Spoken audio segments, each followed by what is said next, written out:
So happy to be joined once again by Dave Seaman, the sports editor at the Standard Speaker, for another Dave Day. Dave, it's been a while, but you've been very busy. I mean, spring sports, there's a lot of really good teams in the area. I mean, regardless, you and Steve Stillin always doing a great job covering sports in the Hazelton area. So thank you for being with us today. Dave, I wanted to go back a little bit. I actually was, searching through the archives. I had some time, and I was looking at the Hazelton area girls lacrosse team. And Riley Hudock, who's a senior this year, she's going to be playing at the NCAA Division III level next year at Muskingum University. I had a soundbite from her in a story we did from 2016. I just wanted to share it with you. It's kind of interesting what she references here. In the year 2021, head coach Beth Ann Hudock's daughter Riley will be a senior. Maybe she'll prove our prediction right and help the Lady Cougars lift their first trophy. If that happens, Riley won't need a video to remind her where the program came from because she was there in the beginning, answering any questions her mother had about the sport. She is a very fast learner because last year we started this program and she did not know anything about lacrosse, and I kind of had to teach her. Were you helping maybe, I don't want to say on the side, but how much were you helping? I was helping a lot actually because she didn't know anything and I pretty much knew everything because I was playing for 4 years at that time. So like in practice or games, or when she would come home, would she be asking you questions?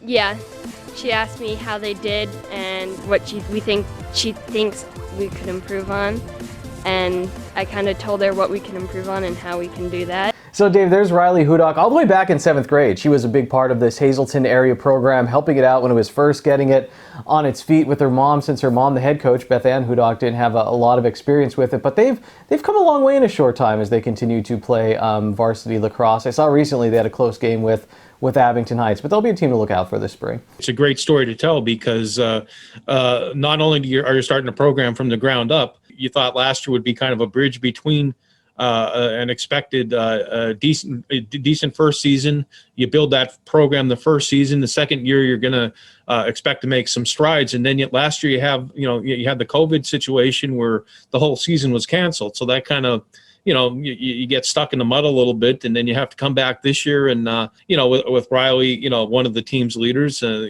lacrosse team is something to watch for this year. And the fact that she was there from the ground floor, along with her mother too, it bodes well for the future. And there's a lot of interest in the program too, that's for sure. Dave, you said it, mentioning last year, and obviously we're still in it. And I think you put it perfectly when you said this thing is still around. The pandemic and COVID-19, it's affected some area teams. But you also mentioned what a great job athletic trainers have been doing to make sure that the teams are safe, the players are safe, the coaches, and trying to keep everything in control. And for the most part, I mean, there have been some delays, but sports have gone on in this area. Every day at practice, there's an athletic trainer around to, take temperatures and monitor these athletes too. And in Hazelton area in particular, the fall sports season went off pretty much without a hitch. Again, there were some delays when you started the winter sports season and into the spring sports season too. But you go to an event and they're always there. They're working hard, but they always have a smile on their face. They're there to help the athletes, and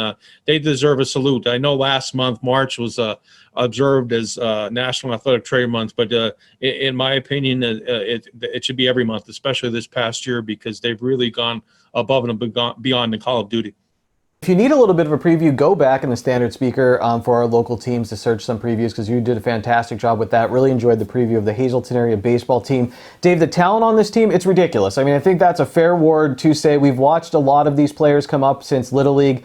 Now they're on the big stage with varsity baseball and getting ready for an even bigger stage, because a lot of them are Division I and Division II recruits. You could correct me with this list. This was in your preview article, but you had Michael Kilker at West Virginia, Nick Biazzi, Florida State, Brett and Tolik, Arizona, Millersville for Matt Shimani, Villanova, Marcus Labuda, St. John's, Bryce Molinaro, who finished 6th in the state, by the way, at 189 pounds in wrestling, and Fairleigh Dickinson for Grant Russo. And that the teams in this league, they're going to be gunning for Hazelton area, and they're going to give them good games. There's no doubt about it. I mean, the Wyoming Valley Conference is as underrated a conference for baseball as there is in Pennsylvania. There's no doubt about it, because you look, Wyoming Valley West has been on the state stage. They've been state runner-up a few times. Tunkhannock was a state runner-up one time. Berwick won a state championship. You extend that to District 2. Delaware Valley won a state championship. Abington Heights has won a state championship. There are a lot of strong baseball programs in northeastern Pennsylvania, and the rewards of that, you're seeing a lot of local talent being snapped up by these colleges. when you talk about teams that are going to be gunning for Hazleton area, every team will be. And yeah, I was at the Dallas game, and Dallas is well coached with another team that's won a state championship. Again, you talk about the Wine Valley Conference, and Dallas didn't come here and lay over for the Cougars. There's no doubt about that. But in this case, the Cougars, they know the challenges that they're facing, and they were able to respond to every challenge that Dallas threw at them. Same thing with North Polk in their first game. They had a non-league game at Wilson, ranked number 3 in the state heading into that game. All the Cougars did in that game get a one-hit performance combined by Michael Kilker and Nick Biazzi, combined 17 strikeouts, and that just shows you how much talent there is on this Cougar team. On the softball field, Dave, always talented Lady Cougar program as well. Julia Morocco, she'll be heading to play softball at the University of South Florida, and she's surrounded by some other great seniors as well. Olivia Wolk, Gianna Gambita, Julia Mooney, and Caitlin Ketcher in the circle. And they're working to really bring along some younger talent on that team, hoping that everything will come together for another big run from them. Another team that's, we all missed them not having a season last year. Marissa Tribal-Peace, Tiana Treon, and, Aaliyah Koss, they were all primed to make another run at the state final that they lost in 2019. They were primed to make that run last year, but they're primed to make a run again this year. I mean, when you have leaders like a Julia Morocco, like you said, going to South Florida, she's been committed to there since she's been in 8th grade. The first time I saw them in person this year, they lose their first game this year at Whitehall. Not a great game. They'll be the first ones to admit that. But they came back against Berwick and beat a decent Berwick team, 16-2. 6 home runs in that game, 2 by Gianna Gambita, and every senior on the team had a home run in that game. It just shows you the depth of that team. And you talk about the younger players. I don't want to mention them all, because if I mention one, I'm going to forget somebody. But there's a lot of young talent that Coach Bertoni is very excited about.